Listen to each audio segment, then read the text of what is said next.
Inabot ni Jiang Chen ang kanyang kamay patungo sa langit, at habang napapaligiran ito ng Little Nine's poisonous mist, sinimulan niyang titigan si Wu Shuang at tinanong siya kung handa siyang tumaya sa kanyang buhay para lang masiyahan ang kanyang pagkamausisa. Mahigpit na inipit ni Wu Shuang ang kanyang kamao, at may ngiti ay sumagot ng oo, at idinagdag na ang isa ay dapat na kahit papaano ay handang tumaya sa kanilang buhay.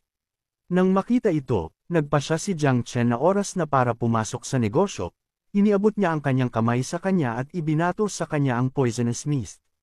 Si Wu Shuang ay nagsimulang tumitig ng mabuti kay Jiang Chen at may ngiti, nagsimulang igalaw ang kanyang kamao ng napakabilis, na lumikha ng malakas na enerhiya sa paligid ng kanyang kamao sa proseso.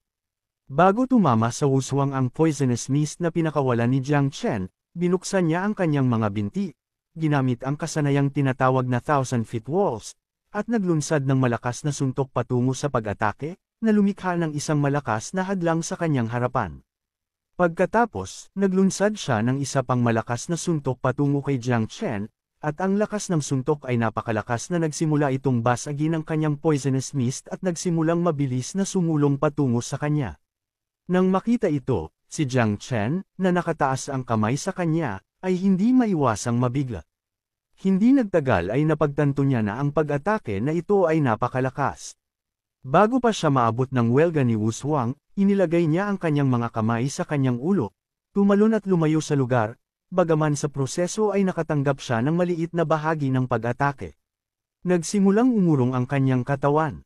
Mahigpit niyang inilagay ang kanyang mga paa sa lupa, ibinaba ang kanyang ulo at naisip na ang kanyang estilo sa boxing ay masyadong mabangis at mabilis, at ang kanyang lason ay hindi masyadong malakas at napakabagal. Inilapit ni Little Nine ang kanyang mga kamay sa kanyang mukha at sa isang nag-aalalang hitsura ay nagsimula siyang mag-alala tungkol sa kanya. Ngayon si Jiang Chen ay may mukha at damit na puno ng mga gasgas, inilagay niya ang kanyang kamay malapit sa kanyang bibig, nagsimulang tumingin sa kanya at may ngiti ay tinanong ang Little Nine kung magagawa niyang mag-level up ng ilang beses kung lalamunan niya si Wu Shuang, na may malaking halaga, ng karne at dugo. Siya ay nagpakita sa kanyang kamalayan, at ang Little Nine ay nagpakita ng kanyang sarili. Inilagay niya ang kanyang mga kamay sa kanyang dibdib at ipinaliwanag na kahit na maraming beses na siyang nag-level up, hindi niya magagawang talunin si Wu Shuang ngunit handa pa rin siyang mamatay sa halip na si Jiang Chen. Lumingon siya, nagsimulang magpawis at may nalilitong tingin ay tinanong siya kung sigurado ba siya. Ito ang unang pagkakataon na nakita niya ang Little Nine na takot na takot. Napagpasyahan niya na ang tanging paraan upang manalo ay sa pamamagitan ng paggamit ng kakayahan sa pagsira sa sarili ng mga insekto, dahil matagal na siyang nakikipaglaban. Pagod na siya ngayon. Pinaluhod niya ang kanyang mga kamay at habang nanginginig ang kanyang katawan, sinimulan niya itong tingnan at nang makitang hindi niya ito matatalo. Inutusan niya itong magtago at huwag lumabas dahil hahanap siya ng ibang paraan. Nagpasya siyang makinig sa kanya at manatiling nakatago at huwag lumabas. Hindi maaaring hayaan ni Jiang Chen na mamatay ang Little Nine o mawala ang lahat. Lumabas siya sa kanyang kamalayan at habang nanginginig ang kanyang buong katawan, ay nilalayan niya ng kaunti ang isang kamay sa lupa upang magpahinga. Dahil sa pag-atake, nalikha ang smoke screen at habang unti-unting nawawala ang smoke screen, sinimulan siyang lapitan ni Wu Shuang, at nang makitang hindi na siya makagalaw, naisip niya na hindi siya mukhang isang taong makakatalo kay Xiao Bihan. Nagpasya si Jiang Chen na huwag tumayo nang walang ginagawa. Inilagay niya ang kanyang kamay sa lupa, nagsimulang tumitig sa kanya ng masinsinan at ginamit ang kakayahang tinatawag na growth of all things, na naging sanhi ng pag-usbong ng mga baging mula sa lupa. Bago makakilos si Wu Shuang, nagsimulang bumulusok ang mga baging sa lupa at lumikha ng hadlang sa kanyang katawan. Nagsimula siyang tumangala at hindi maiwasang ngumiti nang makita niyang ito ang divine talent ni Jiang Chen. Ayon sa kanya, kawili-wiling gumamit ng hadlang para linlangan ang iba. Napagpasyahan niya na si Xiao Bihan ay natalo rin sa loob ng isang hadlang. Kasabay nito sa surveillance room kung saan naroon si Yang Guang at Gu Kaitian, tumalikod siya at ipinaliwanag sa kanya na hinaranggan muli ni Jiang ang pangitain. Si Gu Kaitian, na nakatayo sa likuran niya at nagmamasid sa harang, ay nagbigay kay Fang Chengyuan ng utos na maging handa na iligtas ang isang tao kung kinakailangan. Inilapit niya ang kanyang kamay sa kanyang noo, nagbigay ng saludo sa militar, at sumagot ng naiintindihan. Medyo nalilito si Yang Guang at habang bumabagsak ang pawis sa pisngi niya. Ipinaliwanag niya sa kanya na ayon sa sitwasyon ng labanan ngayon lang, dapat ay maayos si Jiang Wushuang at hindi na niya kailangang iligtas. Nagsimulang tumitig si Gu Kaitian sa screen at sinabi kay Yang Guang na sinabi niya ito para iligtas si Jiang Chen. Lumingon si Yang Guang at lalo pang nalito, tinanong niya ito kung hindi siya masyadong mapagkunwari.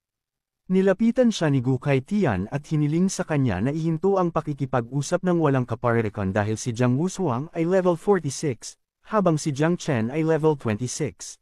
Si Jiang Chen ang kanyang alagad at gusto lang niyang protektahan siya. Kasabay nito sa loob ng harang, tumayo si Jiang Chen, inabot ang langit at inutusan ang mga insekto na lumabas. Nang marinig ang utos, libu-libong insekto ang bumaril mula sa kanyang palad patungo sa labas. Sa isang kisap mata, ang kalangitan ay napuno ng mga insekto, na nagsimulang tumitig ng mabuti sa Wushuang. Nagsimula siyang tumangala at nang makakita ng napakaraming insekto, hindi niya maiwasang mabigla at maging alerto sa parehong oras. Hindi nagtagal ay napagtanto niya na ito ang tunay na kakayahan ni Jiang Chen.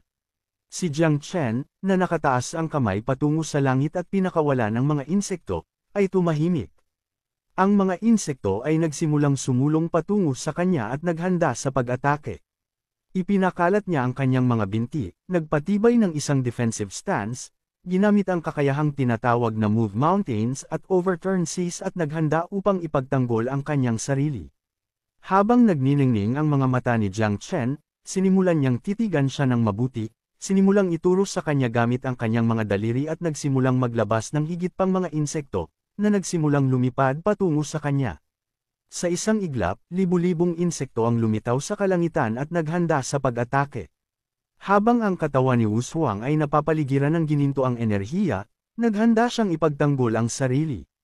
Mahigpit niyang inipit ang magkabilang kamao, sumandal sa likod, nagsimulang tumingin kay Jiang Chen at may ngiti ay ginamit niya ang kasanayang tinatawag na overlapping mountains at staggered kicks. Pagkatapos, hinampos niya ang lupa gamit ang magkabilang kamao at sa paggawa nito, daan-daang kamao na gawa sa enerhiya ang lumabas mula sa lupa at nagsimulang umatake sa mga insekto, na sinira ang mga ito sa mga piraso. Nang makita ito, nagpasya si Jiang Chen na baguhin ang mga taktika. Sa isang seryosong hitsura, inilipat niya ang kanyang mga daliri pababa at nagpasya na kontrolin ang mga insekto upang maiwasan ang mga pag-atake. Habang si Wushuang ay ginulo sa pagtama sa lupa, ilang mga insekto ang umiwas sa mga pag-atake at nagsimulang mabilis na lumapit sa kanya. Itinaas niya ang kanyang ulo at nang makita ito, hindi niya maiwasang magulat.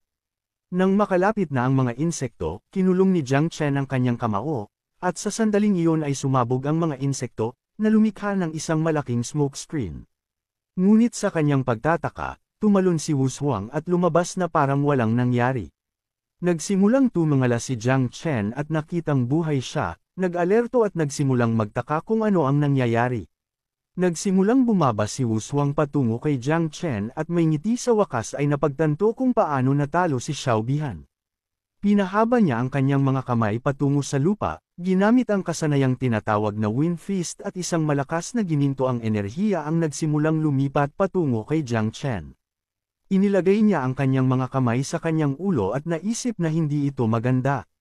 Ang enerhiya ay nagsimulang lumikha ng malaking presyon, na nagsimulang magpabagsak sa katawan ni Jiang Chen patungo sa lupa.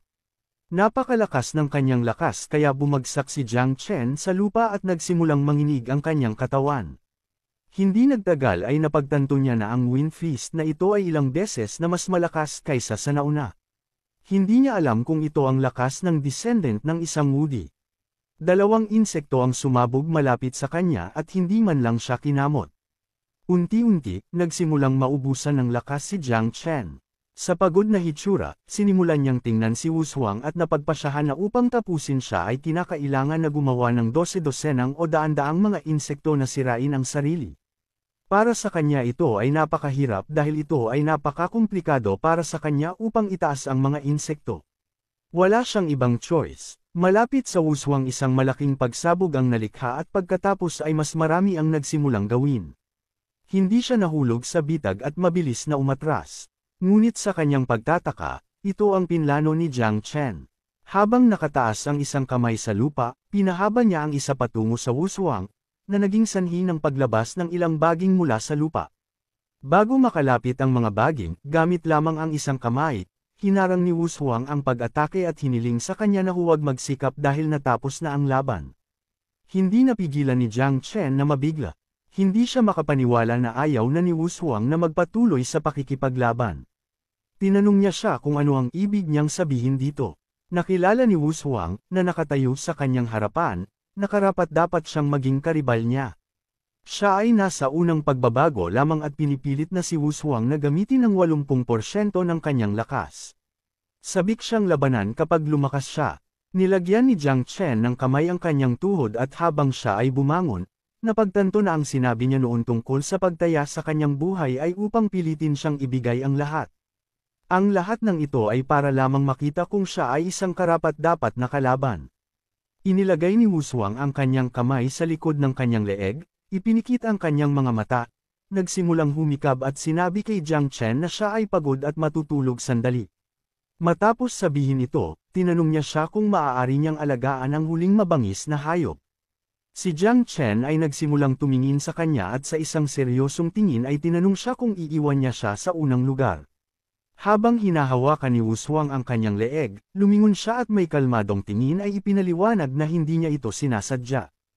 Pagod lang siya, gusto niyang umalis dahil kailangan niyang maghanap ng magandang matutuluyan sandali. Nang marinig ito, naramdaman ni Jiang Chen ang magkahalong pagkabigo at galit sa parehong oras. Napakuyom niya ang kanyang kamao, nagsimulang sumigaw at hiniling sa kanya na huminto sa pagsisinungaling, dahil hindi siya isa sa mga hanggal na naapektuhan ng pagmamataas.